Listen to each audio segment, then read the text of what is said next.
Volume 1, September 2025. Brush your teeth and talk to the almighty architect of creation by the perspective reader. Perspective. Does the universal architect get your all? Does the supreme get your scraps? They are mutually exclusive. I am a Gen Xer. My experience has grown up melanated, having lived the entirety of my life fully integrated. My experiences are not unique. Neither are my observations, influences, nor the hate that I have for the ignorance that fuels the institution of racism. That is all integration truly was. Their culture forced us to take control of their reins, and we learned to steer hate towards ourselves.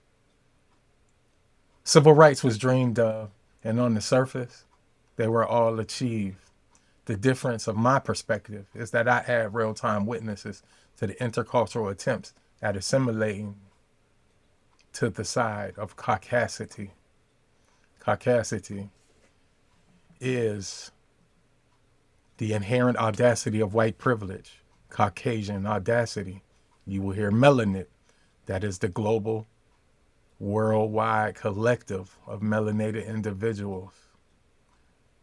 Caucasity and melanin will be heavily used throughout this introductory edition. So, again, the difference of my perspective is that I have real-time witness of intercultural attempts at assimilating to the side of caucasity. The psychological beating of capitalism does not set the bar high enough beyond the lowest of their projected standards of the people being objectified. Caucasity is the largest gaslighter of perspective, and it never once has caucasity met me on my terms, grounds, or humanity.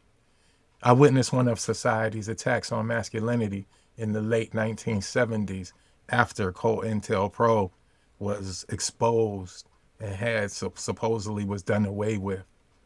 But the attack has always been on black masculinity, but this is my witness to it. And that's an entirely different discussion. But after that, I witnessed black women align themselves with white women. Together, they have pushed and advanced the causes of women as they needed to be pushed and expanded. But only white women still went home to their nuclear family settings en masse. Once our collective black brilliance realizes that melanated love is the only healing force for the sickness that is caucasity, we will be free and clear, debt-free, because the sickness of caucasity is that it must spread misery and kill spirits, people, animals, land, and resources. Capitalist society continuously takes for its voracious sickness can never be satiated. While immersed in gluttony, it still manages to fire its most weaponized toxic devices and soul-contaminated practices right at our people, spanning centuries. We have constantly shown the world how truly great our collective spirit is. Despite our united brilliance in human relations and athletic ingenuity, the indecent intergenerational illness that is capitalist caucasity, CC, moving forward, has recently re-emerged stronger and louder with increasingly ignorant and illogical assertions. CC controls markets, media, and militaries to advance their agendas of death and sickness. Regardless of false narratives at the beck and call of CC's synergistic reach, they still only aim to disparage the collective melanin. What the best of the chosen represents while under constant economic assault is what made colonizers declare, "Not in my backyard," and fight for their independence. Our oppressors won succession from the Anglo-Saxon control, from Anglo-Saxon crown control. Yet we are still taxed with no real cultural, societal, or government established protections. Without an exodus story of our own, we are truly the godly spirit personified. Why else would the enemy seek to destroy us so intensely and voraciously. With the pride of being exceptional and living according to biblical decree, our economic viability was stripped from us like everything else as a facade of acceptance into the culture of capitalist caucasity's rat race of useless and time wasting pursuits. We become entranced with the perversions that were offered so readily and at such affordable prices. We have been reduced to buying clout and selling out our own culture. We must reinstitute pride and protection of the future of our culture. People of African heritage embodied the best, cleanest, and the most stylish before we became laden and forced with the forced pain of CC capitalist caucasity during and after integration. I tongue tied. I'm going to read that one again. We must reinstitute pride and protection of the future of our culture. People with African heritage embodied the best, cleanest, and most stylish before we became laden with the forced pain of capitalist caucasity during and after integration. For 500 years before that, all capitalist wealth amassed under the privilege of caucasity was obtained off of slave labor and violence. Control of the global economy was captured by capitalist caucasity. It was the most brutal, inhumane coercion of sweat equity by violent objectification in in all history, no matter which history you choose to study. Enslaving and genocidal greed led to the largest, most powerful national gross domestic product of both wealth and might, at least by capitalist caucasity standards. Melanated people globally had their ingenuity, libraries, and culture stolen and assimilated into the most dangerous death culture of all time. Let us humanely view the plight of sub-Saharan Africans over the last 700 years.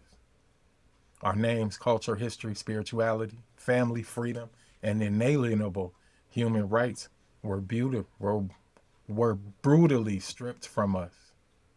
Our names, culture, history, spirituality, family, freedom, and inalienable human rights were brutally stripped from us. It was and is the forceful forfeiture of being human. And we never lost our cultural greatness. They just now have control of our culture, but they can never duplicate our spirit or our creativity. The world has gotten a taste of black, and it can never go back to the whitewashed versions of lies that are capitalist caucasity's corruption. The reason why country music is so big is that it was invented off the pain and suffering of the collective melanin as the American experience. Through our greatness of articulable expression to the deaf ears of capitalist caucasity, economically disadvantaged white folk realized their pain was the same as ours. It was the rich racists, the capitalists, that were the cancer of both our subcultures of caste system limitations. Poor whites and oppressed blacks began seeing eye to eye. Roosevelt, the FDR one, instituted socialist programs that blacks were barred from participating in. In most cases, black people were barred from application. Capitalist caucasity's oppressive and radically racist agenda of ignorance is backed by their own lies and some of their own pseudosciences. Those intraracially promoted WASP ideologies of the 19th and 20th centuries take root with the backing of barons that benefit from the slavery necessary in capitalism. That money forces cultural and societal compliance. Now, the forces the combined ist of capitalists and Zionists who have promoted their lives of racially bastardized character traits solely being dependent on concentration levels of melanin, and they use their wealth as the only metric for humanity.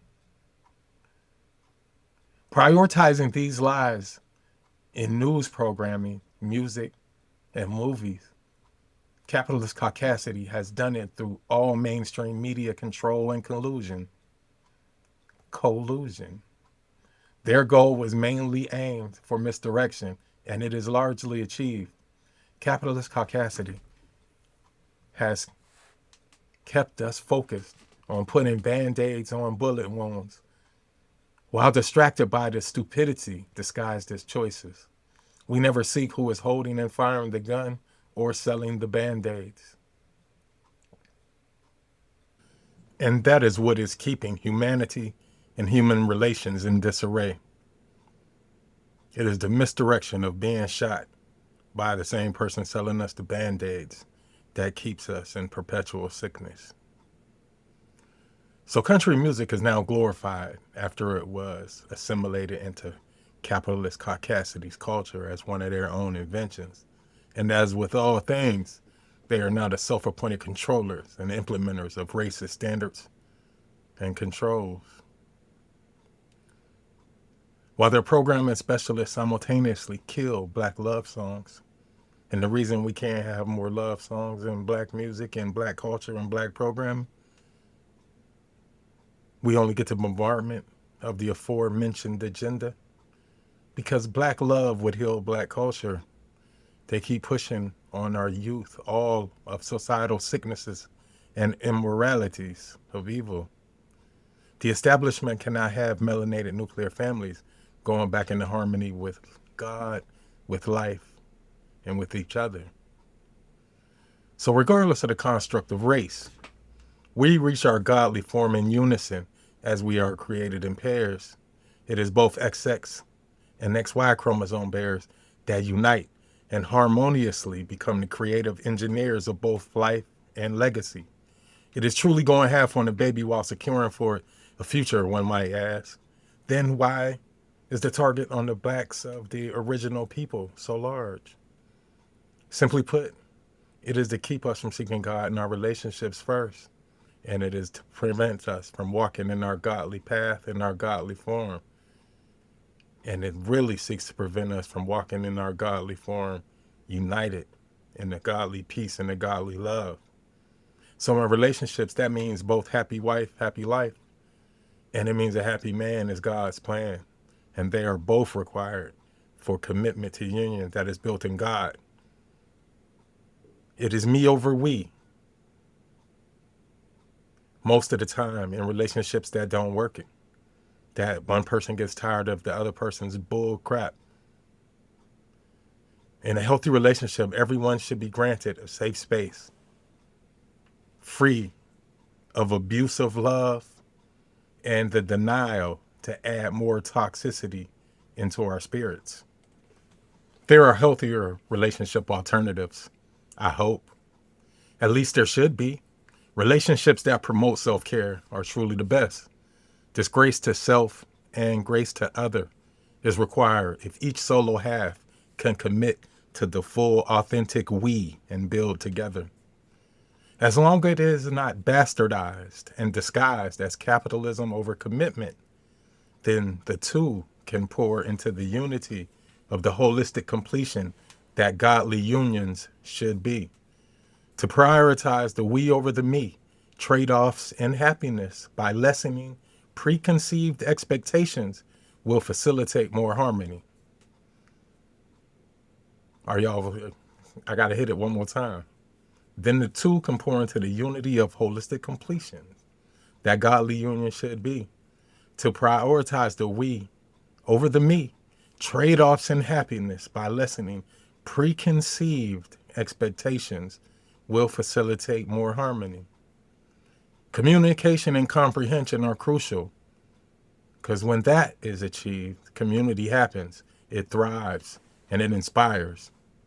So regardless of relationship type, family, friend, romantic interest, business partner, casual acquaintance, or government entity, the quality of communication directly correlates to the quality of the relationship and sets the tone for all the interactions in the relationship, which is why the recharge, rest, relaxation is crucial for the overall health of all relationships.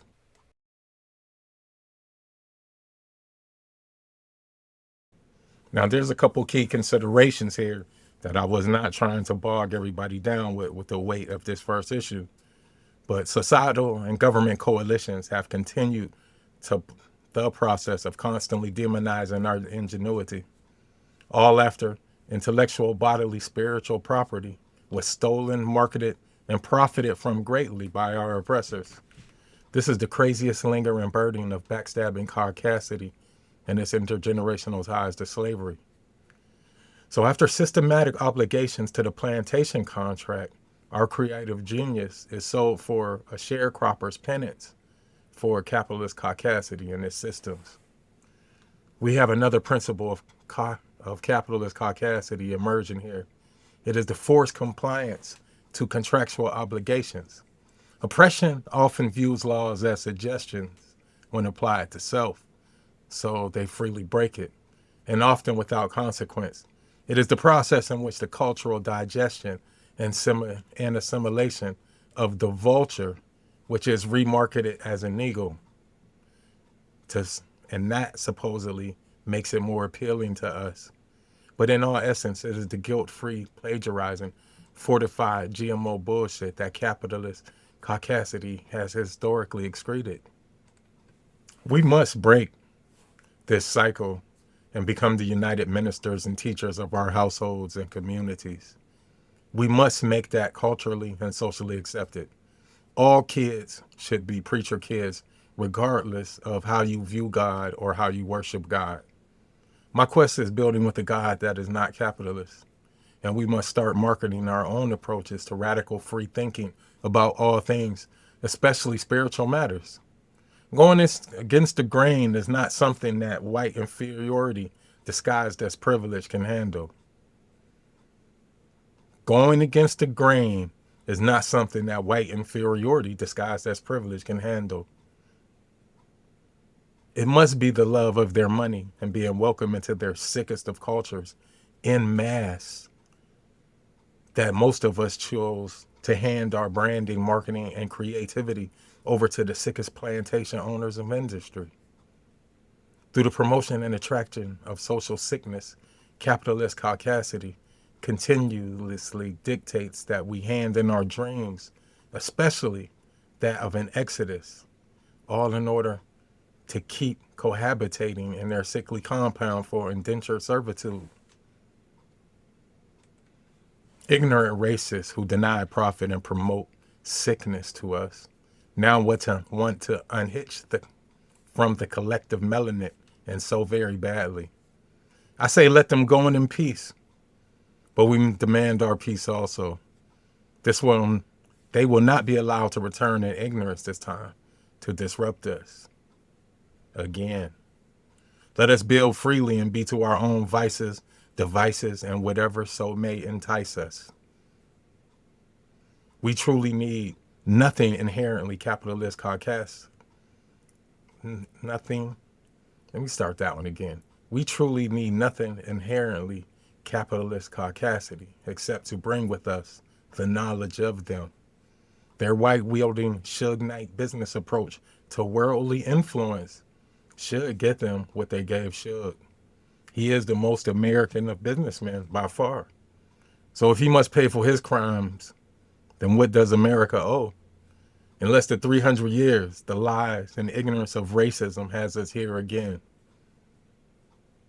Let them separate from us completely. Let us separate our dollars from capitalist caucasity completely. The necessity that we prioritize is freedom from the bondage of excess.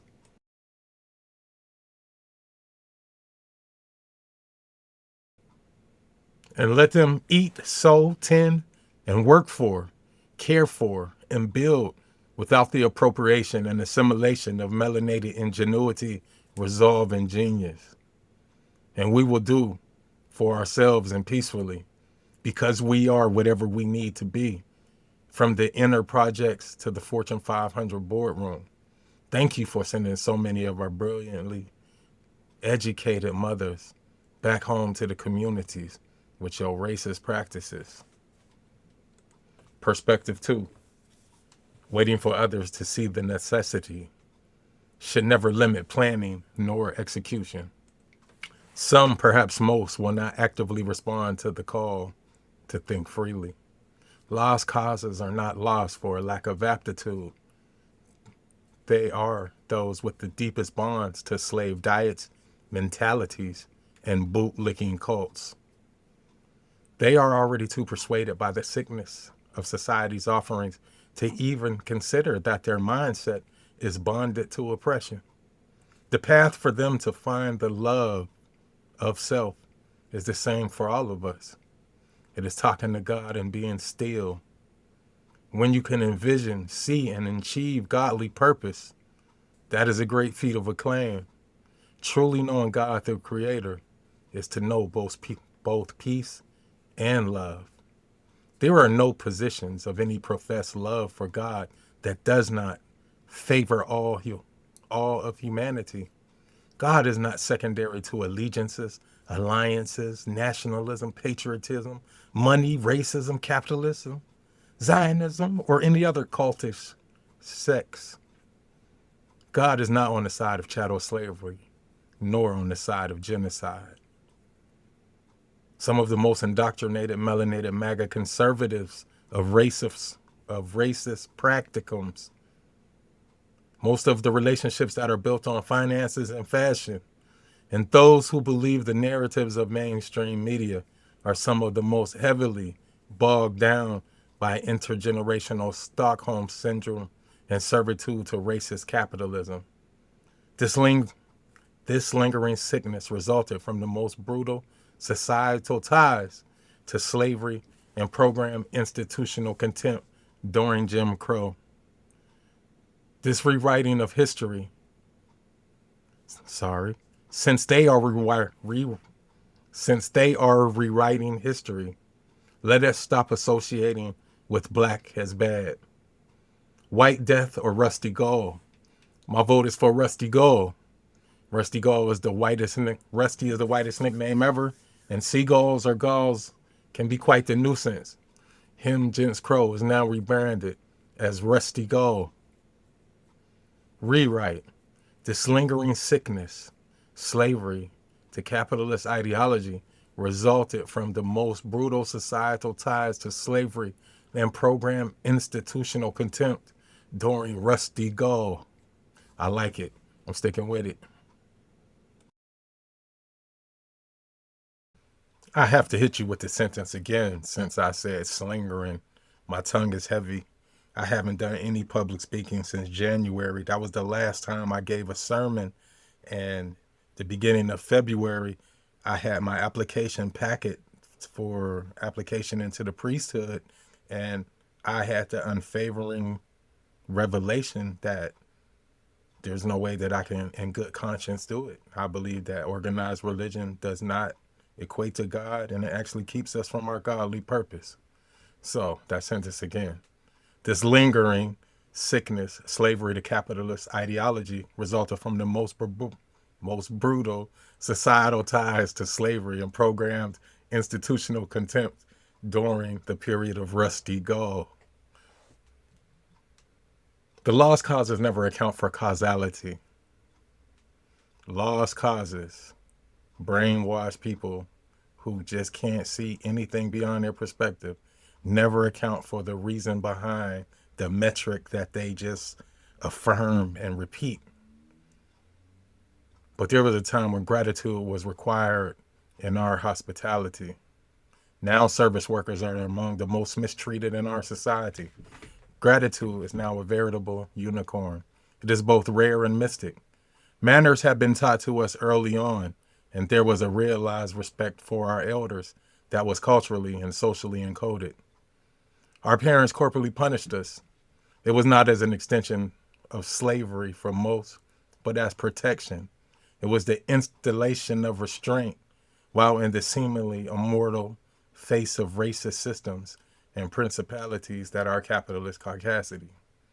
The premise that stood in those meetings were I have to beat your disrespect, because if I do not, the system will kill you for it. And it would. It does. And that's all it ever has done. There were some things that require require firm and swift attention. Disrespect is one of them. No racial, cultural, governmental, or human perspective that promotes contempt can be entertained. The barriers, the bearers of ad hominem discontent should never be afforded the longest nor the loudest audience with the makers of policy. Loud ignorance might be a great corporate and imperialist success strategy, never in the culture of living, nor for a godly life has ignorance benefited the masses. Something that remains something that remains problematically perplexing in black culture, especially by those who bought into the colonizers' ideologies from time spent at capitalist institutions of higher learning, is why still all the hate. As capitalist caucasity transformed academic success into corporate accomplishment by assimilation, great melanated business practitioners could never fathom why their corporate success was never culturally extended. It was never meant to be.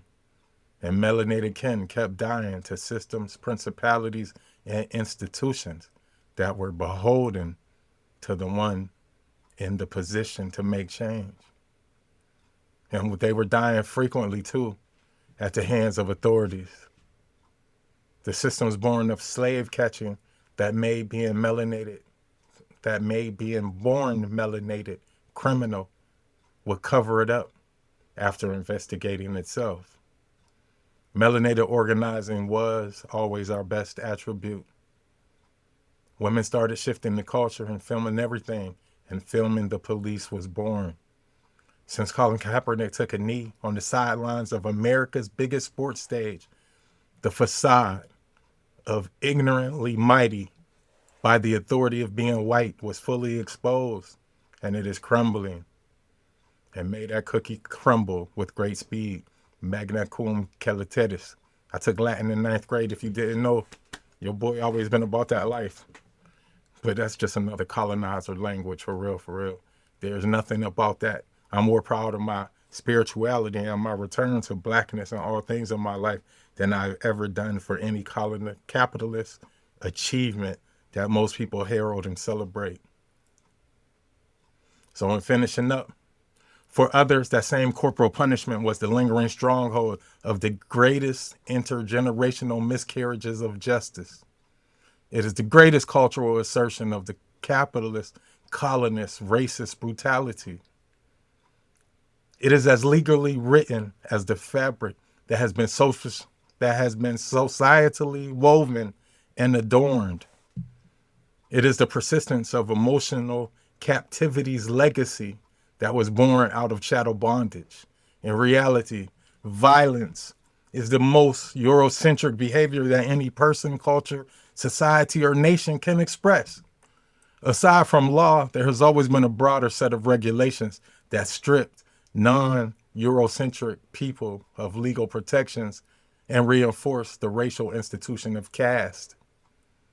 Before black and brown people, they were great at instituting caste structures on each other. But for much of our time, that caste was slavery. Neither the eagerness nor the readiness for violent propensities should ever be qualified nor quantified on anything but the tolls of ecological devastations and human sufferings. Thank you, beautiful and godly people, for tuning in. Brought to you in part by Cafe Thought. This has been Perspectives, and I am the Perspective Reader.